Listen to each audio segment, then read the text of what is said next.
Now, if you've been paying any attention to the AFC Asian Cup, you've probably seen that India have gone out of the group stage. They won 0 games, they didn't score a single goal, and in fact, they conceded 6. I think only one of the team had a negative goal difference, and it was Hong Kong, pretty sure.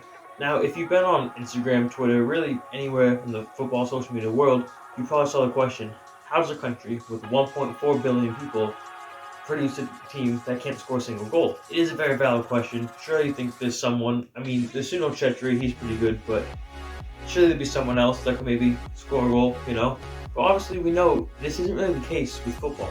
We have loads of teams with massive populations, which are incredibly underwhelming, and we have loads of teams with minuscule populations who are very good at football.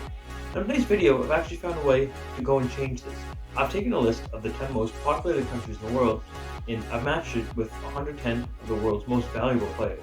Now, what I did is I put the most valuable player on the most populated country, the second most valuable player on the second most populated country, third most valuable player on the third most populated country, and then get the point. I will that process until 10 teams were fully populated with their starting 11. Keep in mind this is done solely on squad value, so positioning might be a little weird at times. And for managers, I took the 10 highest paid managers in world football right now. Keep in mind this just goes off the salaries of the managers, they don't actually contribute to the total squad values that I'll later show you. Does that make sense? Good, because we're going to get started now. So basically what I'm going to do is I'm going to read through the starting 11s of each team, give them a rating 1 through 10, just say which one I think is the best really. Now our first team is Mexico. They currently have 120 million people, I think as of 2023, and their current FIFA rank is 15. So, I mean, technically, in this one, the FIFA rank would be 10. So, nice little +5 for them. Actually, a Mexico shirt is the only country shirt I have of all the ones involved in this, which is weird given I've lived in one my entire life. Try and guess which one it is. I bet you never will. So in the dugout for Mexico, we have Nico Kovac for VfL Wolfsburg. He's the 10th highest paid manager in the world. He makes $4 million a year. Not too shabby, Nico. Well on you. Arsenal's David Raya between the posts. We got Theo Hernandez, Mickey van de Ven, Manuel Kanji, and Castello Lukeba from RB Leipzig. Phil Foden, the team captain, in other words, the most valuable player in the squad, will be coming in 110 million euros. And he'll be in a midfield with Pedri and Kvaratskhelia Kvaratskhelia from Napoli. I definitely didn't say that right. Sorry, Bruno. Javi Simmons, Marcus Rashford, and Jeremy Doku will dominate a winger-dominated front three. So this team, I think it's pretty safe to say, the organization isn't great. Phil Foden can play on the wing. Kvaratskhelia can play on the wing, who's an attacking midfielder. And I would think Pedri's the most defensive player in the world. And like I said, there's 3 wingers. Fullbacks are kind of a problem in this. I just took the 4 most valuable players as I went through the process. So I think only 1 or 2 teams actually have organized defense. But yeah, this team, you know what? Obviously on paper it's a very good team, but something you'll find is every team in this experiment is very good on paper. I'll give this one, let's say, 6 out of 10, just because of the lack of organization. I'm not too familiar with Kovac's tactics, but I don't think he has much to work with. I think the defense is overexposed and incredibly unorganized.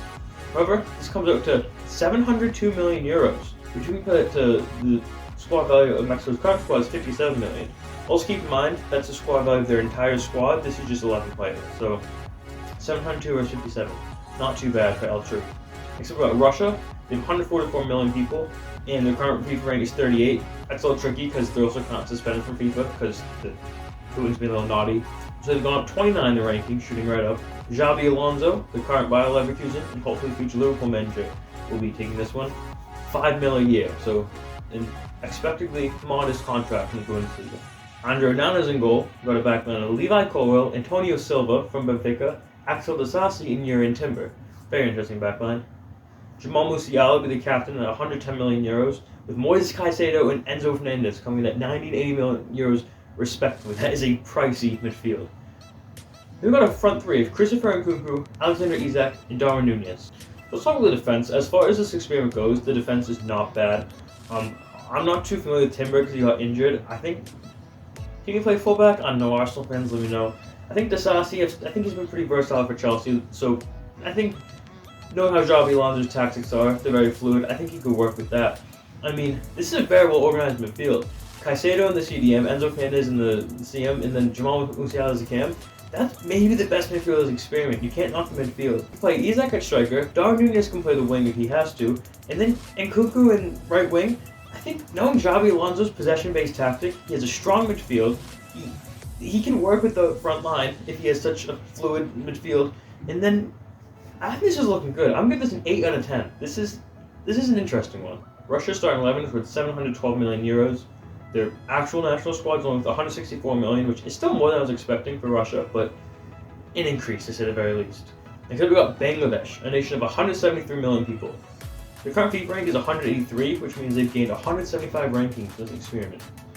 Enter Simone Inzaghi will be on the touchline for this one. He gets 10 million a year. Thibaut Courtois in goal, strong start. We've got Christian Romero, Alejandro Balde, Nahuel Molina, and Ousmane Diomande. Again, a backline I think Inzaghi could work with. We've got Kamavinga,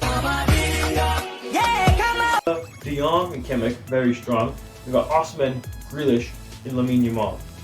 Again, this kind of reminds me of Russia in the sense that not the most conventional backline, but I think it's easier to work with than the Mexico one. You have Kimmich and De Jong, CDM and CM, but I think they're the most conventional in the positions they play. I think they're the most consistent. And then Kamavinga is very versatile. It's a strong midfield. And Osimhen, Grealish, and Lamine Yamal, I mean, you can work a full backline with that. If we get the last one at 8, let's give this one maybe 8.3. Yeah, 8.3 for Bangladesh. Good on you. Bangladesh coming in with a squad value of 720 million compared to the usual 2.9 million they used to. This next one's very interesting. It's Brazil, a nation with 260 million people. So Brazil is the only team to actually go down in the FIFA rankings and to actually have a less valuable squad. This squad is worth 735 million. Their actual one is worth 1.09 billion, which, if you look at some of the players in this, that does not surprise me at all. Marc-Andre ter Stegen between the posts of this one. Ruben Dias, Matthijs de Ligt, Bremer, and Pau Torres. Then you got Declan Rice, the captain, at 110 million euros. Bruno Fernandes, Douglas Luiz, Julian Alvarez, Rondo Colomani, and Moussa Diaby. The manager for this one, it's Don Carlo himself from Real Madrid. He gets 11 million a year, and actually he's been linked to the Brazil job in real life. So I don't know, maybe at least part of this experiment would come true. It's worth noting, Bremer and Douglas Luiz, out of the 110 players in this entire experiment, they're the only ones who play for their in real life nationals. Although just because I gave the most valuable player the armband, imagine being Bremer, Douglas Luiz, and Declan Rice as the captain of you over Brazil. I'd be fuming. Again, very well organized side. Bremer can play slotting at left back. Pau Torres has a bit of pace. I know he's usually center back. I could kind of see him slotting in the right back role. Then De Ligt and Ruben Dias, two of the just tidiest defenders in the game. I mean, Declan Rice, obviously the holding role. Maybe he can play a double pivot with Douglas Luiz, who's a very versatile midfielder. Then Bruno can be the attacking role. The front line is what worries me. Julian Alvarez, very traditional striker. Same with Rondo Colomani. And then Diaby's more of a winger. So I just don't know if they could be able to work with this. I'm going to give this maybe, I'll give it 6.8 out of 10. Next up, we've got Nigeria, a nation of 224 million people. Their current FIFA rank is 42, so they're 36 in this rank. Thomas Tuchel's in charge of this one, 12 million a year. Yamal blocks in goal. We've got Gasko Gvardiol, Achraf Hakimi, Ben White, and Pedro Porro in the back. Gavi, Nicola Barea, James Madison, and then Lautaro Martinez is captain at 110 mil. Mo Salah for 65 mil, and Takefusa Kubo, the twerking king himself. So this starts off really strong. All Black, one of the cleanest goalkeepers you can ever get. One of the best shot stoppers, no question about it. Now this is probably one of the best backlines in this experiment because Hakimi, he can play left back, he's a very versatile fullback. Ben White has some experience playing right back, but he doesn't need to because Pedro Porro. So Gvardiol and Ben White, two very good Premier League centre backs. The midfield is where it gets a little concerning. That's a very good backline, but they're going to be very busy because Gavi, Nicola Barea, James Madison, there's no defensive coverage. I mean, Barea and Madison are kind of technically forwards. And then Gavi, I mean, you don't want him as your number 6. Martinez, Salah, Kubo, that's a very good front three, but I just think the midfield is going to leave this team way too exposed. I'm going to give them a 6 out of 10. Nigeria's new squad value coming in at 750 million compared to the actual 332 million, which is still very good. It's still very solid.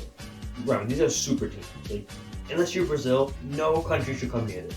Next up is Pakistan. They have 240 million people. Their current FIFA ranking is 195. They were kind of let back into FIFA like last year. They were banned for a little while. That's why it's so low. But yeah, they're the lowest ranked team, and they have the highest climb because of that, up 190 ranking, which is insane. Massimiliano Allegri is in charge of this one. He's on 12.8 million a year. Edison from Man City is between the posts. Marquinhos from PSG, who's only 29 by the way. Marquinhos is 29. I thought he was at least 38. Let that sink in. We've got Federico Di Marco from Inter Milan, Milan Skriniar, Alexander Zinchenko. Midfield, we got Federico Valverde, Bruno Gomes, and Lucas Paqueta. Then we got Bukayo Saka, Luis Diaz, and Gabriel Jesus up top. Now, I think this is one of the best organized teams in this tournament. I mean, Alexander Zinchenko can play left back. You got two very good, very different, but I think we're coming to the very well. Center backs Emilian Skriniar and Marquinhos, they both play for PSG, so they have to be used to playing each other in some way. The Federico DeMarco, he's a very interesting player. He's a very fluid player, very versatile, so I wouldn't mind putting him on right back. Very well balanced midfield. You can have Guimaraes holding it down, even playing a pivot because that's the type of player he is. You have Paqueta and Valverde in front of him. You kind of have that and Paqueta, that CM, and Valverde. And then Saka on the right, Jesus in the middle, and Diaz in the left. That's perfect. That's one of the best front threes in the Premier League. Yeah, this is one of the better teams we're going to look at. I'm going to give this an 8.8 out of 10. Pakistan's new squad value is 752 million, which is a pretty big contrast to the usual 1.65.